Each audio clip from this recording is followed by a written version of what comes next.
مجھے ہوا یہ کہ یہ جو آپ میرے چہرے پہ داڑھی دیکھ رہے ہیں جی جی یہ اسلام قبول کرنے کے بعد کی نہیں ہے. اچھا جی نہیں. میں نے جب رسول اللہ صلی اللہ علیہ وسلم کی سیرت پڑھی تھی نا تو زمانہ عیسائیت میں ہی مجھے رسول اللہ صلی اللہ علیہ وسلم سے محبت ہو گئی. اچھا یہ زمانہ عیسائیت میں نے آپ علیہ السلام کی محبت میں داڑھی رکھ لی تھی الحمدللہ.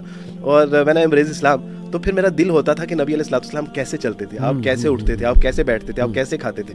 تو میں سمجھتا ہوں کہ وہ جو ساری اٹریکشن ہے جو مجھے میسر آئی, جو محبت, جو عزت اللہ نے دی, وہ رسول اللہ صلی اللہ علیہ وسلم کی سنت اور آپ کی سیرت کی برکت سے. الحمدللہ. یہ میں ایک بار بینگ اے مسلم میں کرسچن فیملی اپنی فیملی کے ساتھ رہ رہا تھا تو میں نے اماں سے کہا کہ امی جان I am going to job تو میرے کپڑے ذرا پلیز نکال دیں گی.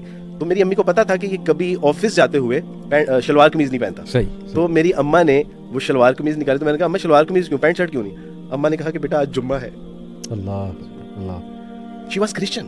اس نے کہا کہ بیٹا آج جمعہ ہے, آج آپ نے نماز پڑھنی ہے. تو میرا بیٹا, تو ان کے ساتھ جو میری محبت تھی, میں نے ایک بار اپنی امی کی طرف دیکھا اور مسکرایا. تو میری امی نے کہا کہ کیوں ایسے کیوں مسکرا رہے ہو. تو میں نے کہا اماں رسول اللہ صلی اللہ علیہ وسلم نے فرمایا کہ اپنے ماں باپ کی طرف مسکرا کے دیکھنا بھی اجر سے خالی نہیں ہے. تو میری امی کی آنکھوں میں آنسو آ گئے. وہ کہنے لگی کہ بیٹا تم نے پہلے تو کبھی اس طرح کی بات نہیں کی. تو میں نے کہا اماں پہلے مجھے اسلام کا پتہ ہی کب تھا کہ رسول اللہ صلی اللہ علیہ وسلم جو پوری دنیا میں خیر پھیلایا ہے اس سے ہم محروم تھے.